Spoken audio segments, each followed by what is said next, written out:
अस्सलामुअलैकुम एवरीवन, कैसे हैं आप लोग। उम्मीद करता हूँ आप सब खैरियत से होंगे। और ये डियर व्यूअर्स, आज की जो वीडियो है ख़ास तौर पे ये मैडम हैं होला असलम के नाम से, उन्होंने मुझसे तकरीबन 2 हफ्ते पहले की रिक्वेस्ट जो है वो जनरेट करवाई हुई थी, लेकिन टाइम टेबल जो है वो मैनेज नहीं हो पाया। बगैर किसी देर के वीडियो को स्टार्ट करते हैं। वीडियो का आज का जो हमारा टॉपिक होगा वो है माइग्रेशन पॉलिसी के ऊपर। वैसे तो ये टॉपिक तमाम स्टूडेंट्स के लिए है, ख़ास तौर पे जो स्टूडेंट्स माइग्रेशन में इंटरेस्ट रखते हैं। माइग्रेशन के हवाले से मुझे वैसे भी 4-5 अलग मैसेजेस भी रिसीव हो चुके हैं। तो सबसे पहले बात करते हैं माइग्रेशन के हवाले से।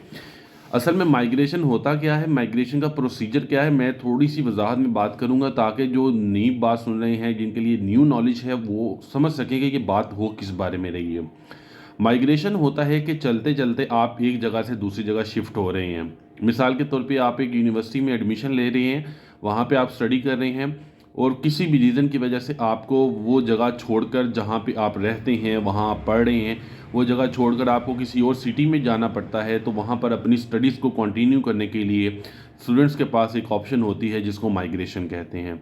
माइग्रेशन के अगर ऊपर मज़ीद बात करें तो स्टूडेंट्स जो हैं, माइग्रेट जब आप करवाते हैं यूनिवर्सिटी टू यूनिवर्सिटी, उसकी कुछ प्रोसीजर्स होते हैं, उसके कुछ उसकी पॉलिसीज़ होती हैं जो दोनों तरफा यूनिवर्सिटीज़ को फॉलो करनी होती हैं। तो इसके बारे में आज हम बात करेंगे, क्या प्रोसीजर और क्या इसकी पॉलिसीज़ होती हैं जिनको फॉलो किया जाता है ड्यूरिंग माइग्रेशन।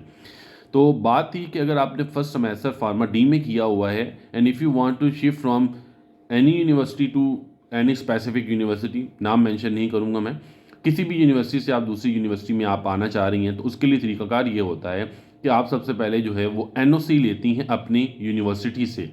यानी आपने अगर पहला सेमेस्टर कंप्लीट किया है, आपको अपनी यूनिवर्सिटी से एनओसी लेना पड़ेगा।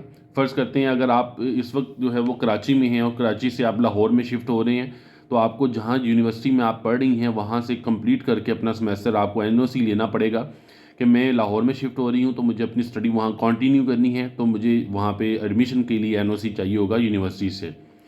तो बेहतर ये होता है कि आप एनओसी लेकर अपने डॉक्यूमेंट्स मुकम्मल करके वहाँ से जो ट्रांसक्रिप्ट होती है, ट्रांसक्रिप्ट जनरेट की जाती है आपके पहले सेमेस्टर की, वो आप लेकर जो है वो दूसरी यूनिवर्सिटी में जाते हैं।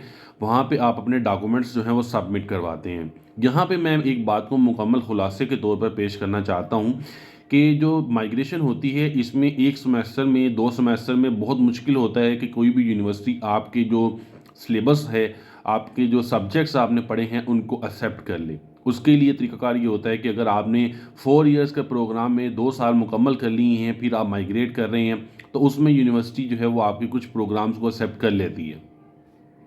अगर हम बात करें कि एक सेमेस्टर या 2 सेमेस्टर हैं, उसमें आपके स्टडी मटेरियल इतना कम होता है कि यूनिवर्सिटी आपको बिल्कुल भी सीरियस नहीं लेती इस पॉलिसीज़ के अंदर।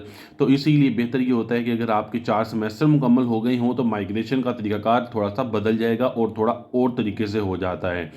वैसे तो मैं ये कहता हूँ कि माइग्रेशन जो है वो करवाना कोई इतना अच्छा काम नहीं है, क्योंकि ये काफ़ी मुश्किल रूटीन है जो आपको थका देगी।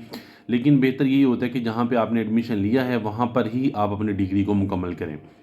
मज़ीद वीडियो के लास्ट में ये बताता चलूँ कि जब हम माइग्रेट करवाते हैं तो हमें एग्जामिशन पॉलिसी को बहुत ज़्यादा देखना पड़ता है कि जो सब्जेक्ट्स आप दूसरी यूनिवर्सिटी में पढ़ के आए हैं, क्या वो सब्जेक्ट्स इस यूनिवर्सिटी में पढ़ाए जा रहे हैं, जो पढ़ाए जा रहे होंगे। और वो अगर आपने पढ़ लिए हुए, तो यूनिवर्सिटी अपनी बेसिस के ऊपर आपको एग्जामिशन केस बनाएगी और देन आपको फॉलो ऑन करना पड़ेगा। इसके भी मज़ीद आगे डिटेल होती है कि वो किस तरह से होता है या क्या प्रोसीजर है। मैं ये बताता चलूँ कि अगर आप जीसी यूनिवर्सिटी फैसलाबाद में हैं और आप लाहौर में शिफ्ट हो रहे हैं, जीसी यूनिवर्सिटी लाहौर में आप शिफ्ट हो रहे हैं, या आप सियालकोट में शिफ्ट हो रहे हैं, तो ऐसी सूरत हाल में ज़रा आसानी होगी, क्योंकि इससे पता है कि जीसी के जो सब्जेक्ट्स होते हैं वो तकरीबन हर एक जगह पर एक जैसे ही तकरीबन होते हैं, ज़्यादा फ़र्क नहीं होता। इसीलिए वहाँ पे माइग्रेशन थोड़ी आसान होगी।